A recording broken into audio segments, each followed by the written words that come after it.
Bonjour à tous, aujourd'hui je vais vous partager les conseils pour réussir son entretien d'embauche. J'ai passé beaucoup d'entretiens personnellement et quand j'ai commencé à postuler, j'étais complètement nouveau, je n'étais pas du tout préparé, en tout cas pas de façon assez, on va dire, factuelle. Parce qu'en fin de compte, les entretiens, ça se passe quasiment tous les jours, alors les principes, ça revient tout le temps, c'est la même chose, c'est la routine, il faut comprendre les rouages pour vraiment savoir ce qu'on veut faire. Et à force d'en passer, j'ai compris qu'en fin de compte, les entretiens, c'est un peu comme, c'est aussi un apprentissage. Il faut savoir en faire, il faut savoir se vendre, entre guillemets, de la bonne façon. Alors, dans cette vidéo, je vais partager des conseils qui sont vraiment efficaces et qui pourra vraiment vous préparer et vous donner une valeur très importante. Et surtout, pour ceux qui, en tout cas, n'ont pas fait des études de vente, ceux qui ont comment fait des études plutôt techniques, on oublie un concept important, c'est que il ne faut pas penser à soi. Il faut penser à ce que le recruteur, il veut. C'est ça, en fait. Ça, c'est un mindset complètement différent.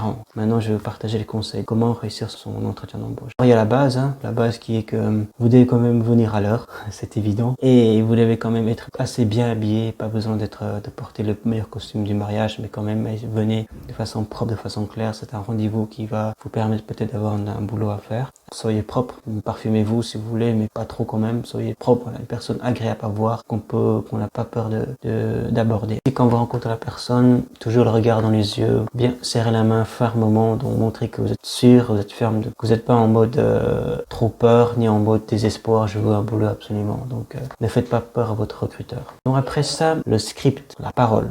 Les recruteurs vont vous poser des questions qu'il a déjà posées à des milliers d'autres candidats avant vous. Donc vous pouvez trouver facilement ces informations sur Internet. Donc préparez-vous. Il y a des questions qui reviennent. Mais mettez-vous ça dans votre esprit. Qu'est-ce que vous pouvez apporter à l'entreprise? Qu'est-ce que vous pouvez offrir à l'entreprise pour qu'elles acceptent de vous prendre? Donc c'est pensez d'abord à l'entreprise avant de penser à vous. Pensez toujours à l'entreprise en premier et vous êtes en dernier.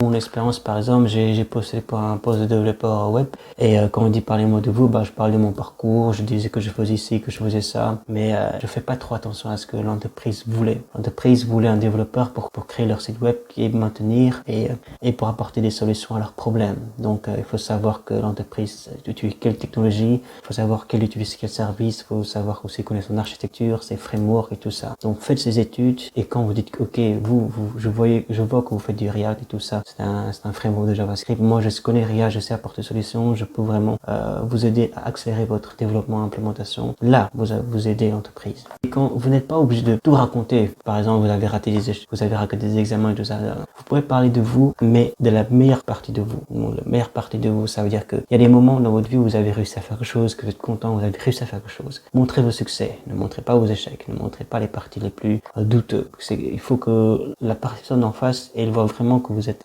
un candidat qui peut apporter des solutions. Donc, le point clé, c'est que ce que vous devez mettre dans votre tête, c'est qu'est-ce que vous pouvez leur apporter dans leur entreprise. Qu'est-ce que l'entreprise peut gagner en vous recrutant. C'est la question que vous devez toujours, que moi aussi je dois toujours garder en mémoire. Prenons un exemple. Quand le recruteur va vous demander parlez-moi de vous. Alors là, on doit comprendre une chose, c'est que on n'est pas là pour parler de sa vie privée ni de sa vie personnelle. On n'est pas là pour parler des choses qui va intéresser le recruteur. On est là pour servir le recruteur. On est là pour aider. Est-ce qu'on est là pour lui apporter de la valeur ou pas? Des phrases qui pourraient vous aider, par exemple.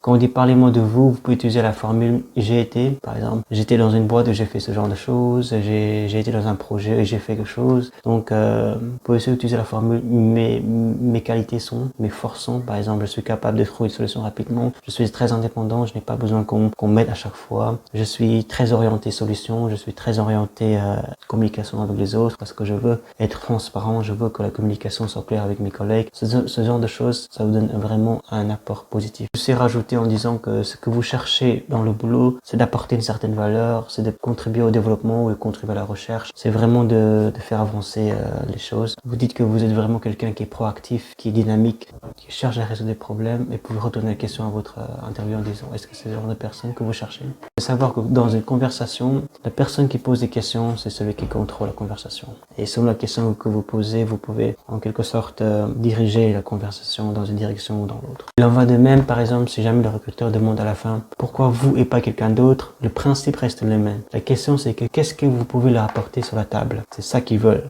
Donc pourquoi vous le candidat et pas lui. Et ce que le recruteur veut dire, c'est que pourquoi est-ce que je choisis vous pour m'aider au développement de prise et pas quelqu'un d'autre? Alors ce que vous devez répondre à ce genre de questions, c'est par exemple pour le monde du développement, vous dites que parce que vous êtes quelqu'un de obstiné, vous cherchez une solution à ces problèmes, vous discutez avec le département et que tant que les choses n'avancent pas, vous ne pouvez pas vraiment lâcher l'affaire et vous êtes vraiment obstiné à chercher une solution à leurs problèmes. J'espère que ces conseils qui sont vraiment très importants, surtout le fait qu'on doit penser à ce que le recruteur il veut et pas à ce que vous voulez, c'est quand vous commencez déjà à être accepté, à être vendu entre guillemets, dans le bon sens du terme, que alors là vous pouvez discuter des contrats et tout ça, mais changer la mentalité, pensez d'abord à l'autre et ce genre de choses s'applique à beaucoup de choses. Il ne faut pas être égoïste. Si vous êtes devant une personne, posez-vous la question, qu'est-ce que vous pouvez leur apporter comme solution? Moi, j'ai beaucoup fait l'erreur de penser à moi en disant, voilà, je sais faire ci, je sais faire ça, moi je fais beaucoup de choses.